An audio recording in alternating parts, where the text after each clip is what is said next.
Bonsoir, hola, namasté, comment vous allez les belles âmes ce soir? J'espère que vous êtes en forme. On se retrouve ce soir pour la vidéo compromise, forcément, sur la peur de la blessure, de l'humiliation et de l'injustice. Alors j'ai pris quelques notes parce qu'il y avait tellement à dire, hein. J'ai fait une petite synthèse, voilà, je vais essayer de faire une vidéo d'un petit quart d'heure, je ne vais pas trop dépasser, comme ça vous pouvez l'écouter à n'importe quel moment de votre journée.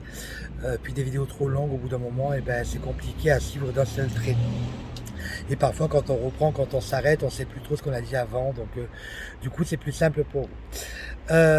Donc, la blessure d'humiliation et d'injustice, et qu'est-ce que la peur de ces deux blessures?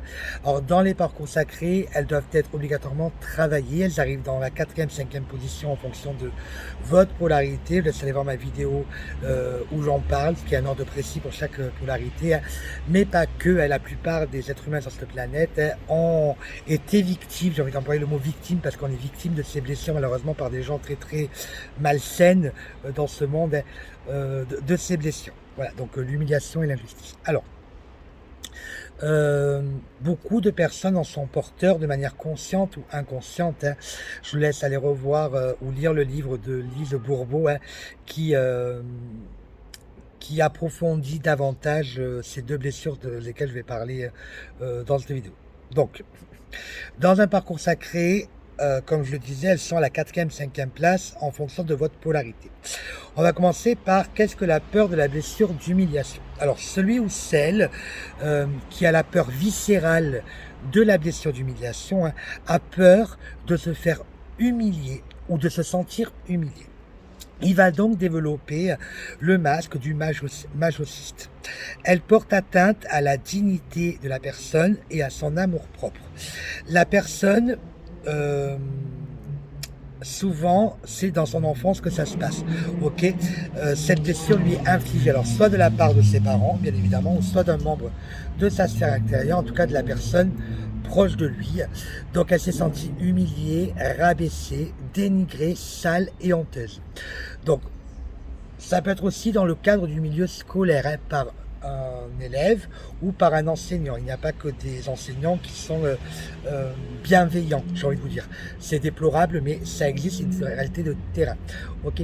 Alors cette blessure d'humiliation, elle n'est pas faite en une seule fois. Ok, c'est par rapport à différentes répétitions par des comportements, des actes ou des remarques au quotidien, hein, bien sûr, hein.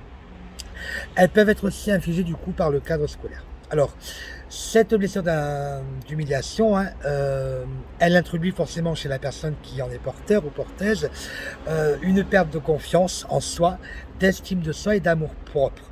D'accord, elle a du mal à se construire, en tout cas. Elle donne même lieu à un sentiment de honte face aux autres et à soi-même. Elle a aussi peur du regard des autres, du jugement et surtout peur d'être à nouveau, encore une fois, humiliée, hein. C'est pour ça qu'elle se protège. Souvent, ces personnes-là ont un méga bouclier, hein, et dans les groupes, elles se font plutôt discrètes. Alors le masochiste, qui est le masque, hein, va rechercher la douleur et l'humiliation de façon inconsciente et va s'organiser pour se faire du mal et se punir lui-même avant même que quelqu'un d'autre le fasse. C'est quand même assez vicieux, hein, le système de cette blessure, hein. Donc bien sûr, l'antidote de cette blessure, hein, c'est l'estime de soi. Voilà pour l'humiliation. Maintenant, qu'est-ce que la peur de la blessure d'injustice? Alors, l'injustice est le caractère d'une personne ou d'une chose qui manque de justice. La justice, c'est l'appréciation, la reconnaissance, le respect des droits et le mérite de chacun. Alors, cette personne ne se sent pas forcément appréciée à sa juste valeur, ne se sent pas respectée ou même elle croit ne pas recevoir ce qu'elle mérite. Voilà ce que fait cette blessure. Donc en fait, il y a un double sens dans cette blessure, hein. Soit on croit que l'on ne reçoit pas assez, soit on croit que l'on reçoit trop. Il faut trouver un juste milieu. Face à cette blessure, ou ce sentiment, hein, la personne va se couper de ses ressentis, hein, croyant ainsi s'épargner de la souffrance. Alors on développe le masque du rigide, hein, envers nous-mêmes et envers les autres. Nos comportements vont alors être dictés par la peur de souffrir à nouveau, le sentiment d'injustice. C'est pourquoi la personne va se couper de sa sensibilité, s'imposer à être performant et être parfait, soit le fameux terme perfectionniste. Ok, il faut l'être, mais pas trop. ok, pas aller dans l'extrême. À défaut de trop l'être, et bien du coup, forcément, on en perd les moyens. Alors, le porteur de cette blessure, hein, est sensible, mais il ne l'est pas devant les autres, ok? Car c'est une personne qui est à la base très sensible.